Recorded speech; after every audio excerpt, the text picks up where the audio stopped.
Bom, pessoal, então dando continuidade aos sinais vitais, agora que nós já vimos como faz a verificação dos sinais vitais, já sabemos os valores de referência, e já sabemos como a gente tem, inclusive, que fazer a anotação, né, com cada um com a sua unidade de medida. Então, por exemplo, é 60 BPM, batimentos por minuto, RPM, respirações por minuto, MMHG, que é da pressão arterial.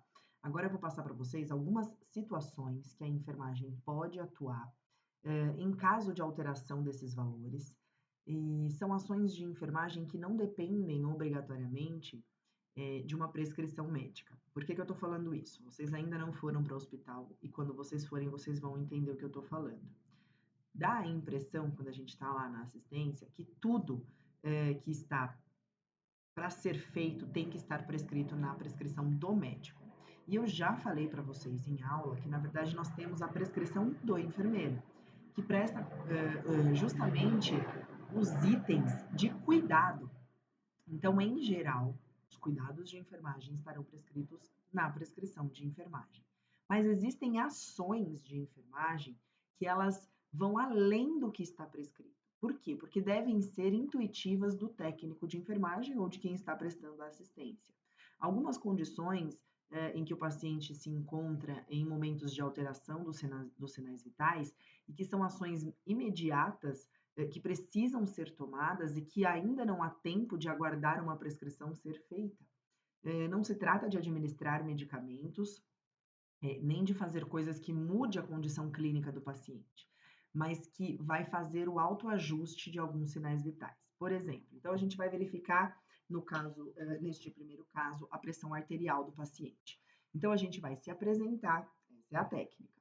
Se apresenta, explica o que você vai fazer, realiza a desinfecção do aparelho, afinal a gente vai usar o aparelho em várias pessoas.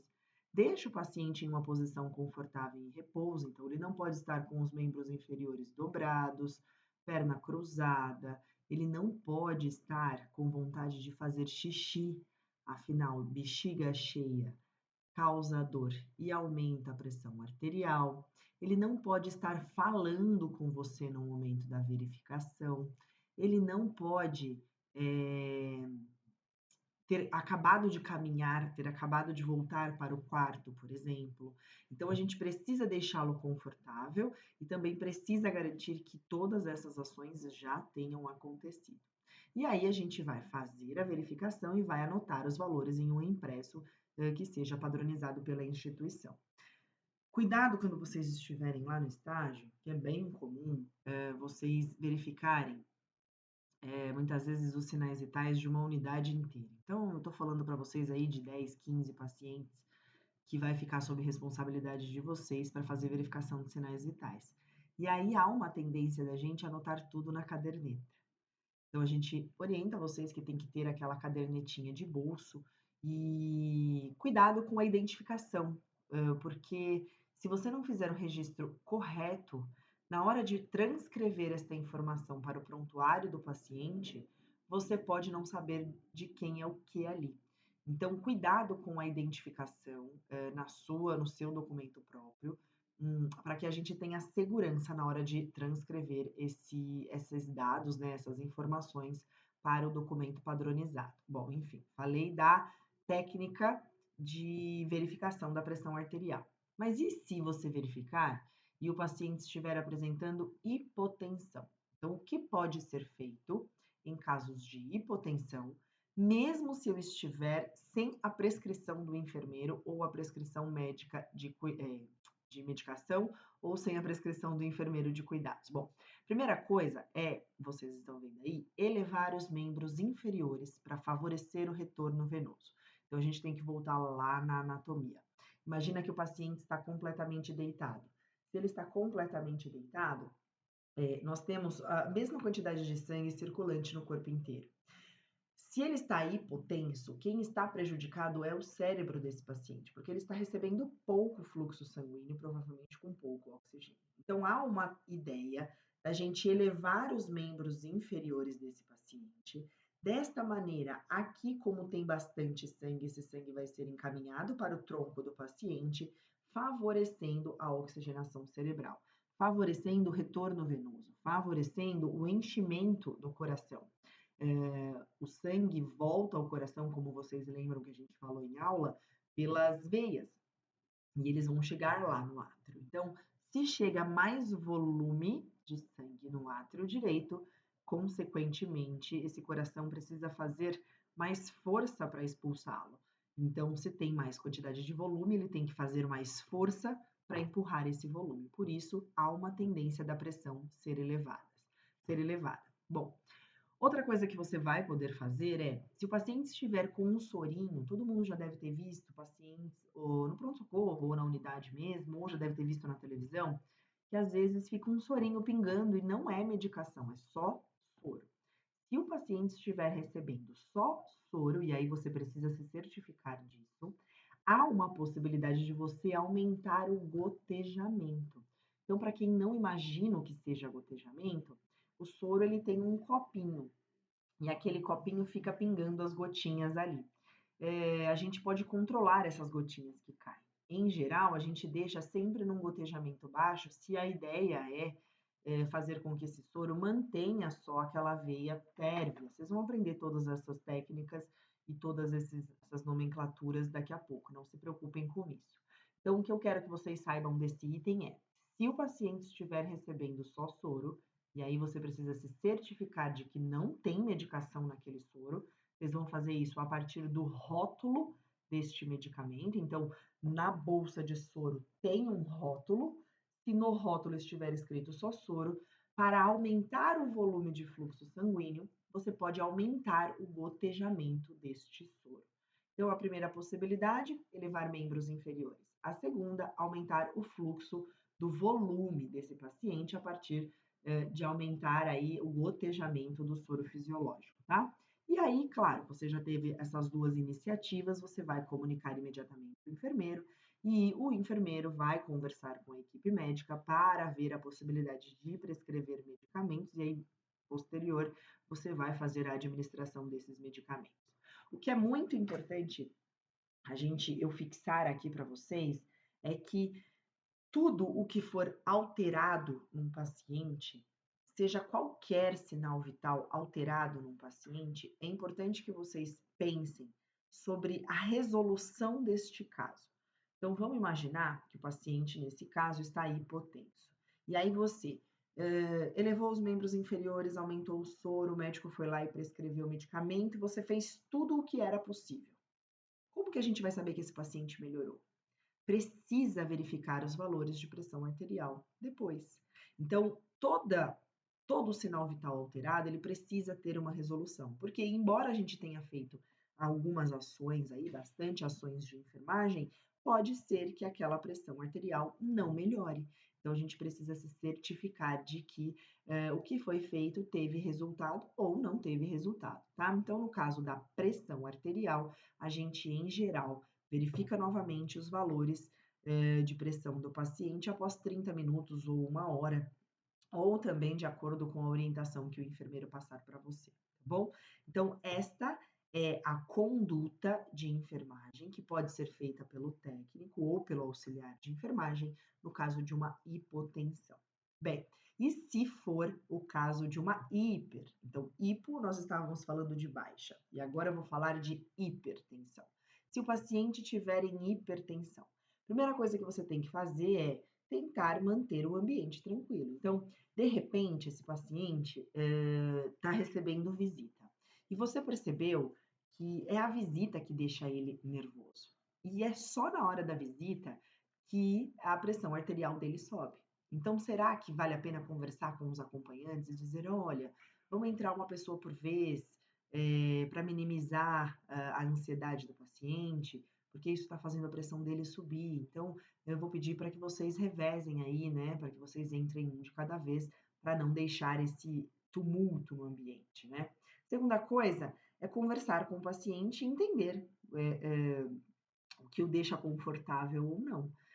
Então, às vezes é um acompanhante mesmo, ele fala para você, olha, não gostaria que aquela pessoa estivesse aqui, ou então, ai, tô nervoso por alguma razão, e aí o fato de você conversar com ele já minimiza as tensões, e isso pode ajudar também. E aí a outra coisa que também pode ser feita é, Se o paciente estiver recebendo soro fisiológico, e aí de novo eu chamo a atenção. Tem que olhar no rótulo dessa bolsa se é só soro mesmo, porque se for medicamento, essa conduta não pode ser feita, tá? Mas se for o caso dele estar recebendo só soro fisiológico, você pode fechar o soro, o gotejamento, reduzir o gotejamento ao mínimo ou fechar. Porque quanto mais soro ele estiver recebendo, maior volume, a pressão fica maior ainda. Então, a ideia aqui é a gente abaixar a pressão. Para isso, ele não pode estar recebendo o soro fisiológico, tá bom? A gente também vai manter o paciente em repouso no leito, então ele não vai poder se exercitar, fazer alguma atividade, caminhar pelo corredor, porque isso vai fazer a pressão subir ainda mais. E, claro, comunicar imediatamente o enfermeiro responsável, a enfermeira vai conversar com o médico ou vai conferir a prescrição médica, e aí, se for o caso de ter medicamentos para serem administrados, você também vai administrar esses medicamentos. E aí, novamente, nós tivemos um valor alterado, nós precisamos ter aí uma resolução para esse caso. Então, o paciente estava hipertenso, você fez todas as condutas possíveis, medicou. Depois de um período, há necessidade de você confirmar se essa pressão ela está estabilizada ou não. Então, você vai fazer a verificação desta pressão arterial de novo. Em 30 minutos, em 1 hora, ou a depender da conduta médica ou da conduta que o enfermeiro queira que você siga, tá bom? Bom, então espero que vocês tenham entendido o que a enfermagem pode fazer em uma questão de hipotensão ou hipertensão. Que agora a gente vai mudar de sinal vital. E se for o caso de o paciente estar com a frequência cardíaca ou o pulso alterados? Vamos lá, vamos fazer a verificação. Você vai realizar a sua apresentação, então você vai dizer quem você é. Olá, meu nome é Cecília, sou auxiliar de enfermagem ou estagiária de auxiliar de enfermagem e vim verificar os seus sinais vitais. Eu vou ter que pegar no seu punho, estou explicando para o procedimento para o paciente. Então, eu vou ter que pegar no seu punho, vou colocar uns aparelhos em você, e se você sentir algum desconforto, você pode me comunicar, tá?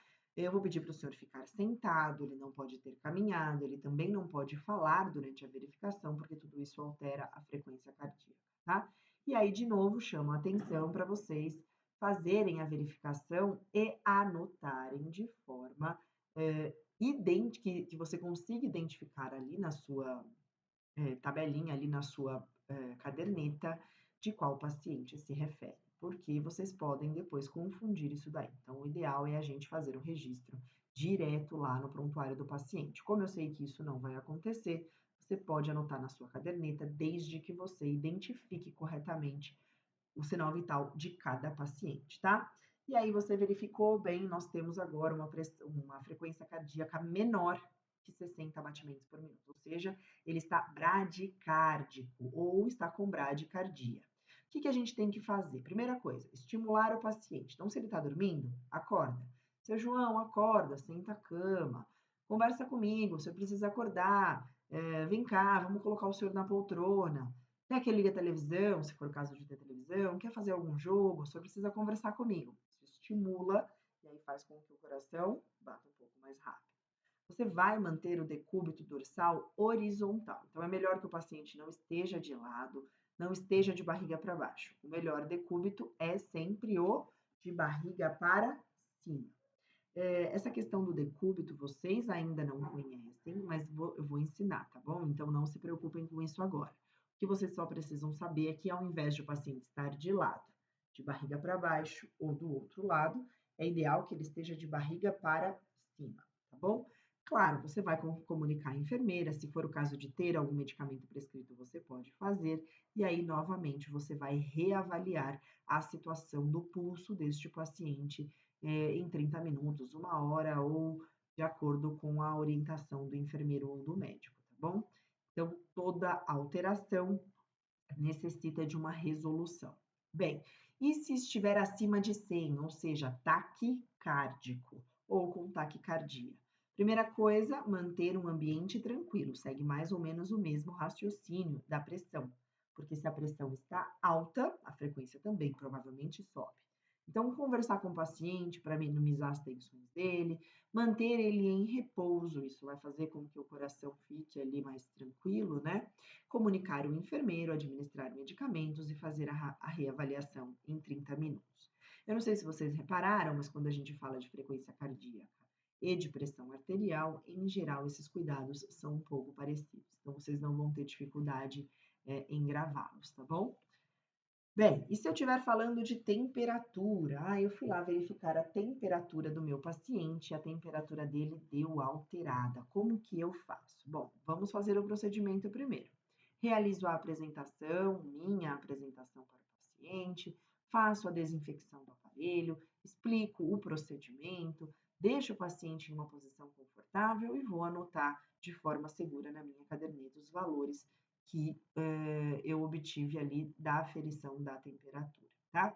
Se a temperatura estiver baixa, primeira coisa é eu fechar as janelas do ambiente. Então, se está com 2, 3 janelas abertas e o paciente está hipotérmico, eu fecho para reduzir o fluxo de ar e reduzir a temperatura do paciente.